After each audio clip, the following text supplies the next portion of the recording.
While Lara Croft was solving puzzles on the big screen version of Tomb Raider, viewers had a bunch of puzzles of their own to solve. The action film is filled with hidden moments, Easter eggs, and scene details you may have missed. Discover all of the secrets, references, and when to look forward to more Lara Croft action on the big screen. Before you see the important things you missed, click subscribe. You'll join our notification squad and be the first to know of new Screen Rant content.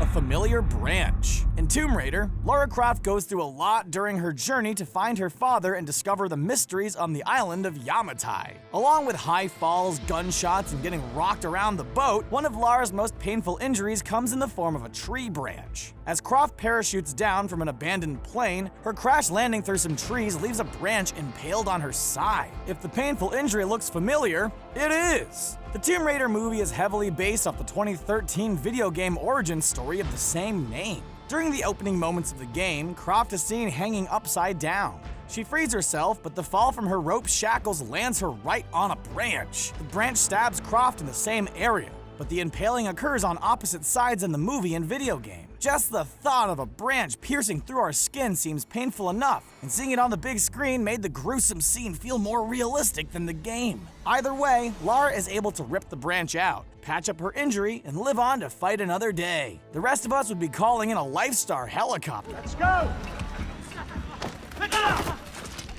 Come on, go! Lara's first kill. In the video game world, a death executed by Lara Croft was a dime a dozen. Without even thinking, she would whip out pistols and kill enemies, wild enemies, and anything else standing in her path. Over time, it was evident Croft was a little desensitized to committing and seeing death. As an origin story, the movie was able to pull things back a little and deliver more emotional Croft. In the movie, we actually witness her first kill, in the form of a guard who almost catches her as she tries to escape the Trinity. Croft commits her first act of killing, and even though the death was in self-defense, she still understands the emotional impact of taking a life. Lingering on the scene and moment really helps make Lara feel like a human computer and breaks away from the cliche of mindless video game characters. The scene itself actually draws from the 2013 Lara Croft video game and was a key moment in connecting to the game character as well. Of course, from there Lara goes on to kill others, but with the little understanding, we know the kills she makes are more about survival than being a blood-hungry Tomb Raider whose true mission is spreading blood rather than solving mysteries. Japanese puzzle. Technically speaking, you're meant to sign the papers first. Lara Croft returns to the big screen. The last time Lara Croft in the Tomb Raider franchise was on the big screen was in 2003 with the release of Lara Croft Tomb Raider, The Cradle of Life. While it took 15 years for us to see another Tomb Raider adaptation, you will only need a few weeks before Lara Croft is gracing the big screen again. As great as it would have been for Alicia Vikander to film back-to-back movies, we're talking about an all-digital version of Lara Croft set to appear in Steven Spielberg's video game epic entitled Ready Player One. The movie features a crazy digital world where fictional characters and video game characters all mash together. Along with the Chucky doll, the T-Rex from Jurassic Park, Halo's Master Chief, Lara Croft makes her presence known in the digital world. The character's been featured in numerous scenes within the trailer and will have a bigger role in the final film. Lara Croft's impact on gaming and pop culture in general has made her an icon, and she definitely deserves a spot among other gaming elite featured in the movie. Hopefully, with 2 movies featuring Lara Croft, filmmakers don't wait another 15 years for a sequel.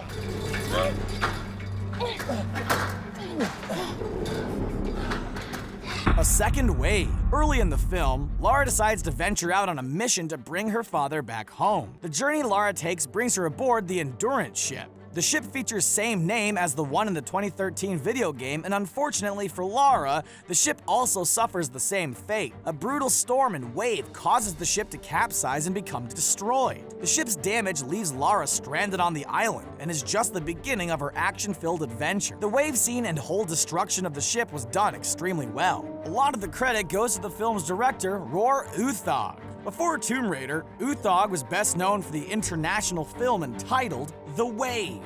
The movie featured a massive wave striking down on a small village of people. Uthog once again relied on the destruction of Mother Nature and proved his directing skills through these crazy scenes. Directing through water only continued with some intense river scenes where Lara relies on her survival skills to make it out alive. He clearly knows how to mix action with human emotions, and anyone who saved the wave will see similarities between the intense wave crash and the ship scenes in Tomb Raider. You shouldn't have come here. I'm glad that you did. Dual guns. There are many signature looks to the Lara Croft character. She is known for her white tank top and a pair of khaki shorts, typically dirtied up by the end of a game. Her hair is often in a long ponytail for easy maintenance and quick movements while exploring exotic locations. Throughout the whole series, Croft has also been known for her weapons of choice, a pair of pistols. She carries one in each hand and marches her way through dangers, blasting off bullets and emptying shells. In the Tomb Raider movie, she takes a whole different approach to combat by using a bow and arrow as her weapon of choice. While effective, fans know how well she does with the double pistols. In a nod to all of the original games and the pair of Angelina Jolie movies, the Tomb Raider film features a short scene giving us a glimpse at the weapons. While returning to a pawn shop, Croft browses through various weapons and finds a pair of Heckler & Koch USP matches, the same guns featured in every other Tomb Raider films. Then Croft delivers the "I'll take two" line, and we are teased about a sequel with more gunfire and less arrows flying through the air. The first letter from my final destination. The Secret Room. Lara Croft tries to make it on her own and live honorably in Tomb Raider. But when her father goes missing, all of her plans are thrown for a loop. Lara must accept her family's inheritance, including a large mansion. As Lara explores the family home, she discovers a secret room with all kinds of information about her father and the secret mission he researched through the years. The Secret Room helps kickstart Lara's adventure and encourages her to find her father and ensure he is still alive. The Secret Room featured in Tomb Raider was not just some gimmick. The idea of the Secret Room has been featured in numerous games and become a staple of the Tomb Raider franchise. In many of the games, players could freely explore the Croft family mansion and everything around the home's property. Crafty players would find their way into multiple secret rooms where game plots would get kicked off and levels could be played. The rooms were just another key puzzle-solving technique Croft uses besides her main action skills. Returning to the secret room in the movie showcased a great love for the origins of the game and the legacy that has grown through the franchise. Lara's trusty pickaxe. Besides the bow and arrow, Lara Croft has a few other tools she relies on in the Tomb Raider movie. One of these tools is the pickaxe. The large pickaxe Croft carries in the movie features the same designs and elements as the one from the 2013 Tomb Raider game. In the game, players relied on the pickaxe for many climbing and survival situations which were recreated for the movie. One of the more intense scenes showcases Croft falling down a steep incline, only to catch herself at the last moment thanks to the pickaxe. The pickaxe scenes were not only intense, but they were great homages to other scenes from movies in the past. For example, the movie's Cliffhanger and Vertical Limit both feature intense scenes with climbing gear, pickaxes, and some close calls. The pickaxe has been a part of movie history in multiple ways, and the use in Tomb Raider helped add its own unique touch while still showcasing a nice nod to some films in the past. In many ways, the pickaxe proved to be more valuable to Croft than her bow and arrow, but the survival skills she showcased with these basic tools helped make the character a true action star. I think I know where my dad went. Falling off the edge. The climax of the Tomb Raider film showcases Croft going face-to-face with the main villain, Matthias Vogel. The two fight around the tomb of Himiko as they slowly near the edge of a deep and seemingly endless chasm located in the area. During the final moments, Croft manages to knock Matthias off the edge, and evil villain falls to his death. If the death felt familiar, it's probably because the villain falling to their death gimmick has been done a countless number of times. One of the more similar deaths occurs in Die Hard, when the main villain falls to his death from the top of a building. In The Mummy 2, the characters are actually in a tomb when Imhotep falls to his death down a deep of human souls. The villain's death may have felt a little cliche, but it makes sense to kill off the main villain of Tomb Raider inside of a tomb, and straight up murder probably wouldn't have been as satisfying. We did the unique shot of Lara shoving a diseased finger down Matthias' throat before the character met his demise. Now Matthias has a natural tomb of his own where his deceased body will rest until the end of time.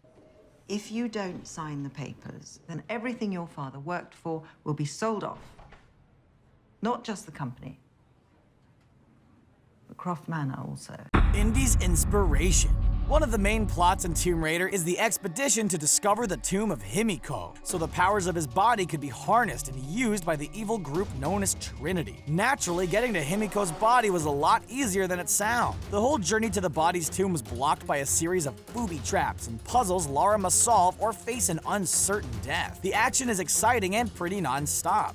But the whole mission is clearly based off the opening segment from Indiana Jones and the Raiders of the Lost Ark. Both films feature close calls with traps, evil henchmen who try to ruin the fun, and quick tricks only our hero is able to figure out. In the end, the hero reaches the destination only to be thwarted by the villains so they get exactly what they came for. Even though Tomb Raider used a lot of similar elements from Raiders of the Lost Ark, the Tomb Raider series was essentially based on the same adventures, but with Lara taking the helm instead of Indy. Indiana Jones and several of the Tomb Raider games were known for their supernatural elements. This live-action adaptation removed all of those elements to create a more realistic conclusion. They're clock hands. They're not clock hands. Definitely not clock hands, they're... A romantic relationship. The character of Lara Croft has been a female inspiration for decades. She is strong, independent, and go on her own adventures without needing a man to guide her along the way. The same themes applied in the newest Tomb Raider film, and the outcome was extremely effective. One of the most important things you missed from Tomb Raider was a romantic relationship or storyline, and missing these elements from the film was a good thing. Croft didn't stop her quest to find her father just so she could have some random lovemaking scene in a tent with a random character. She didn't complete her action scenes with a wink or a flirtatious line of banter. She did everything independently, and with the key mission in line. Surely she may get love interests in any future films, but she didn't need them here, and the film flourished because of it. Nothing felt bogged down, and the omission of a romantic storyline kept everything at a brisk pace with a lot of the focus on the action. Other action films could take note. For actress Alicia Vikander, the role is similar to her part in Jason Bourne, where she played a character purely focused on her mission instead of falling for the mysterious Jason Bourne. Wow, there you have it. What fact surprised you the most? What else did we miss? Did you enjoy Tomb Raider? Let us know in the comments section below. Don't forget to like this video, share it, and subscribe to Screen Rant on YouTube so you can stay up to date with our awesome videos.